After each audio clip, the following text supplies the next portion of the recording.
everyone! How are you all? Today is July 4. Kumusta kayo guys? Anyone here who'll be traveling soon? Well, let's talk about Philippine travel updates and other things. Let's start with the travel advisory of Philippine Embassy in Turkey. Now, this is for Filipinos returning to the Philippines. The Embassy of the Philippines in Turkey advises you to choose the most direct flight to the Philippines, to Manila, on a single ticket itinerary and request that your luggage be checked all the way to the Philippines. They said, refrain from booking a ticket to the Philippines with connecting domestic flights in Turkey, Ankara, Istanbul, and Antalya, Istanbul, unless you have a valid Turkish visa. That's for Filipinos coming from Turkey. While speaking of flights, we talked about how in July there will be an increase in airfares to the Philippines, which is already happening. The new fuel surcharge level, which is level 11. This is just an example of a flight that was booked last March. This was shared by a netizen. Last March, he paid for a fuel surcharge for a flight from Manila to Dumaguete for only 200, while come July, the fuel surcharge was 1,700. Price have gone up. Yes po, nagmahal na po talaga yung flight tickets because of the increased fuel surcharge. If you haven't booked your ticket, nako po, of course, this increase of fuel surcharge was caused by the increase in oil prices, which is caused by the war in Ukraine, which doesn't look like will be ending soon. Kaya expect that it will continue to rise, although there will be a rollback daw of oil prices. Konting rollback, mas malaki yung hike. So price tickets, you can expect that it will continue to rise as long as these oil prices are increasing too. Now, just a reminder for people who still report about, oh, my flight was canceled, oh, my flight was rescheduled.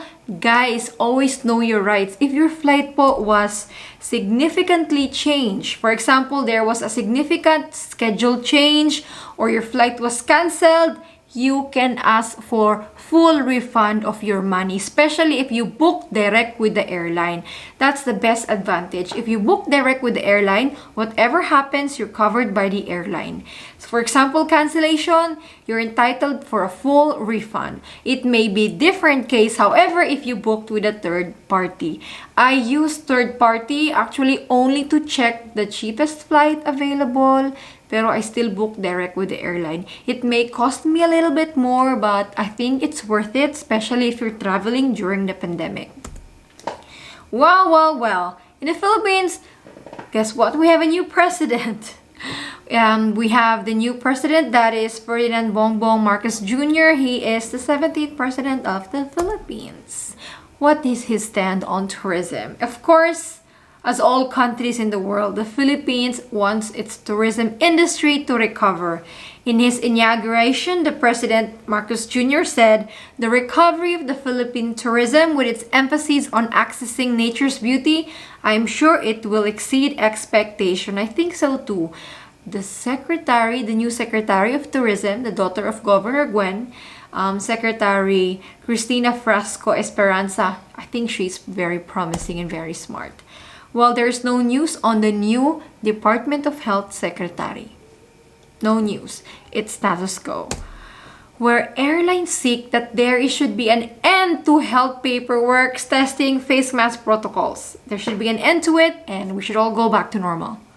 According to IATA, governments are still making travel unnecessarily difficult. Restrictions such as complicated health paperwork, One Health Pass, COVID testing and mask wearing is still required for travel in some jurisdictions, despite these requirements having been lifted in domestic life in other countries. In fact, today, I'd like to share for anyone who's going to Australia or Filipinos based in Australia, it was announced today that we will be lifting all COVID-19 related travel requirements. So meaning unvaccinated, no need for DPD or declaration forms if you're going to Australia. I just wanted to sing it that. While in the Philippines, travelers, Filipinos, overseas, abroad, balikbayans, and foreigners also want all COVID-related paperwork and requirements to be lifted, to be removed. They want to go back to normal where they just buy a ticket, bring their passport, and that's it. And they want that not just for international travel but also for domestic.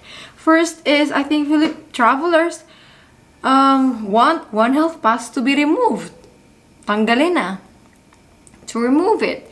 Second, they want to remove the restrictions on the unvaccinated, meaning for Filipinos or even foreigners, allow unvaccinated foreigners and then remove the quarantine upon arrival. Let them just show a negative test result and that's it. How about that? The quarantine upon arrival is a big hassle for unvaccinated travelers. Please guys, if you're somebody's traveling with children, please think twice po if you are unvaccinated. Remember the 5 days quarantine, the PCR testing, and then, oh nako, the nightmare if you have a positive test result, it will be 14 days quarantine in the hotel. Expensive and, well, emotionally and financially challenging. Another thing is, I think travelers also want the Philippines to remove the alert level system. You know, alert level 1, 2, 3, 4. A lot of our travelers are worried that the Philippines might go back to lockdown.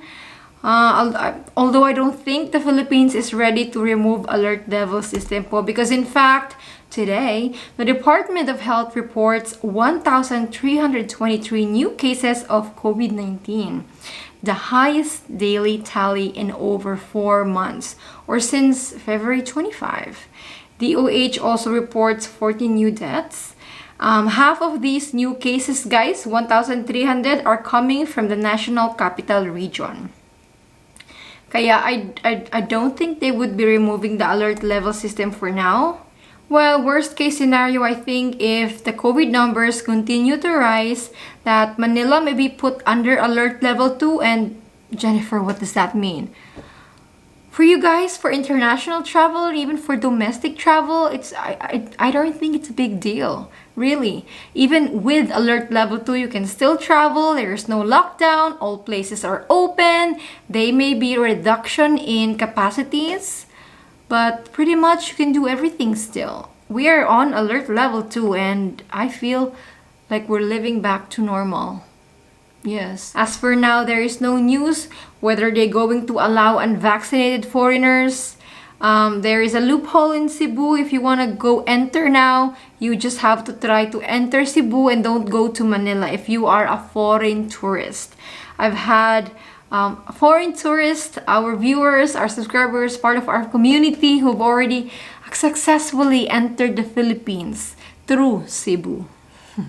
I've known Qatar Airways, Singapore Airlines, Korean Air, they do accept unvaccinated foreign tourists to Cebu. But again, I cannot give 100% assurance. I'm just giving you the experiences of others. Just that. But I cannot give 100% assurance for unvaccinated foreign tourists to enter the country. Now let's do a quick recap on the entry requirements. What do you guys need to bring on your flight to the Philippines? If you're fully vaccinated, a negative test result, it can either be a PCR, 48 hours, taken 48 hours within your departure from your port of origin kung saan talaga original lang galing, or it can either be an antigen test taken 24 hours before departure, and then One Health Pass. So just 2 things if you're fully vaccinated.